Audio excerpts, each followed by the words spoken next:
आप जानते हैं और हमने आपको वचन भी दिया था कि हम आपको हिंदी पढ़ाएँगे, क्योंकि अंग्रेजी तो हम पढ़ाते हैं पर हिंदी भी पढ़ा रहे हैं और मित्रता पाठ जो है आपका बहुत इम्पोर्टेंट लेसन है, जिसको आचार्य रामचंद्र शुक्ल ने लिखा है और लगभग 1 वर्ष इस अध्याय से कुछ न कुछ प्रश्न उठाए जाते हैं।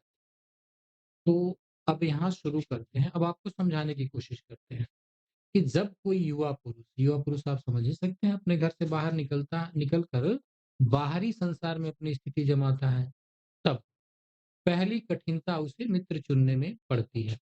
यदि उसकी स्थिति बिल्कुल एकांत और निराली नहीं रहती, तो उसकी जान-पहचान के लोग धड़ाधड़ बढ़ते जाते हैं और थोड़े ही दिनों में कुछ लोगों से उसका हेल-मेल हो जाता है। तो अब यहाँ आपको देखना है, एक शब्द है हेल-मेल, जैसा कि आप देख रहे हैं, एक शब्द है हेल-मेल, अर्थात ये हो गया आपका कि मिलना-जुलना हो जाता है और यही हेल-मेल बढ़ते-बढ़ते मित्रता के रूप में परिणत हो जाता है।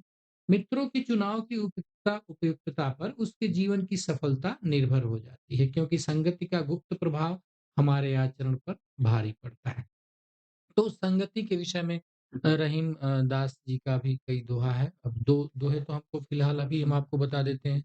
एक वो लिखा है उन्होंने कि कदली सीप भुजंग मुख, स्वात एक गुण तीन और जैसी संगति बैठियो तैसोई फल दीन। अर्थात अगर स्वाति नक्षत्र का एक बूंद केले में पड़ जाए तो कपूर हो जाता है, सीप के मुख में पड़ जाए तो मोती हो जाता है और विष हो जाता है जब वो सर्प के मुख में पड़ जाता है तो। वो संगति होती है। फिर उन्होंने एक और इसके उल्टा मतलब इसके विपरीत कहा है कि जो रहीम उत्तम प्रकृति का करि सकत कुसंग और चंदन विष व्यापत नहीं लिपटे रहत भुजंग। अर्थात जिनका स्वभाव, जिनका आचरण उत्तम है, उन पर संगति का कोई असर नहीं पड़ता है। जिस प्रकार चंदन के वृक्ष में सर्प तो लिपटे रहते हैं, पर उसका विष जो है, वो चंदन को प्रभावित नहीं करता है। चंदन अपनी शीतलता को कायम रखता है, यानी कि बनाए रखता है। तो मान लीजिए हमने आपको यहाँ तक अ, ओह सॉरी रुक जाइए, ये हमने आपको यहाँ तक पढ़ा दिया। अब जब यहाँ तक पढ़ा दिया, अब इसमें प्रश्न कैसे बनेंगे? तो प्रश्न ऐसे बनेंगे कि निम्नलिखित गद्यांश के पाठ का नाम लिखिए। तो आप इसको बिल्कुल आसानी से समझ सकते हैं कि यहाँ देखिए, इस पाठ में यहाँ मित्र है, फिर यहाँ ये हेल-मेल हमने बताया आपको। इसके लगभग हर गद्यांश में आपको मित्र शब्द मिलेगा। दूसरी चीज़ हो जाएगी पाठ का जो लेखक हैं, पाठ के लेखक हैं, उनका नाम बताइए।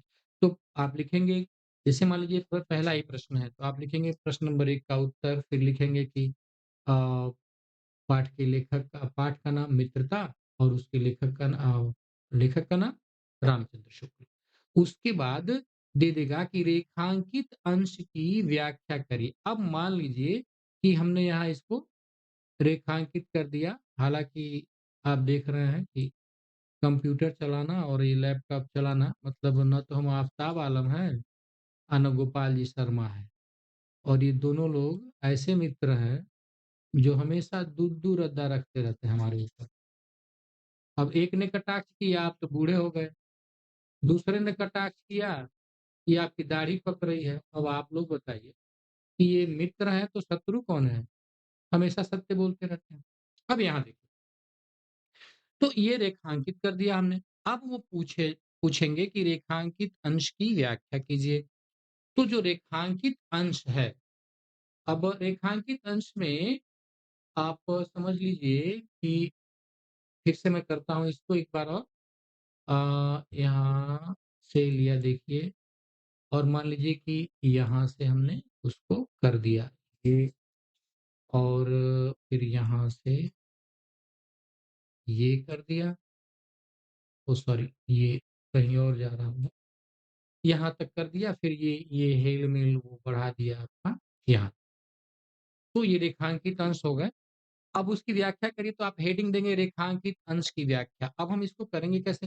तो कहेंगे कि रेखांकित अंश की व्याख्या ऐसे होगी कि जो इसकी स्थिति है, अगर वो एकांत में रहना पसंद नहीं करता, क्योंकि आप देखते हैं ना कुछ बच्चे एकांत में जाके बैठ जाते हैं, ना किसी से बोलेंगे, एकदम गुइसा टाइप के होते हैं।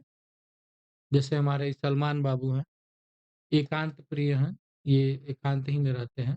तो अगर वह एकांत में नहीं रहता है, तो धड़ाधड़, धड़ाधड़ मतलब जल्दी-जल्दी बढ़ते जाते हैं। तो अब व्याख्या करनी है तो लिखेंगे रेखांकित अंश की व्याख्या। अब लिखेंगे कि शुक्ल जी कहते हैं कि यदि किसी व्यक्ति का स्वभाव अकेले रहना नहीं है, निराला नहीं है, मतलब वह अकेला नहीं रहने का आदी है, तो जल्दी-जल्दी ही मतलब उसके जान-पहचान के लोग बढ़ जाते हैं और उसकी मित्रता धीरे-धीरे बढ़ जाती है। अब थोड़े ही दिनों में कुछ लोगों से उसका हेल-मेल हो जाता है।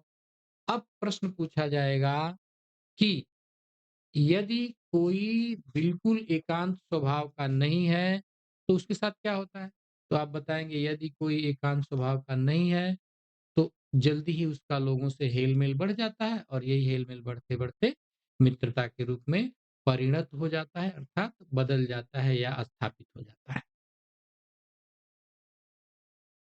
बस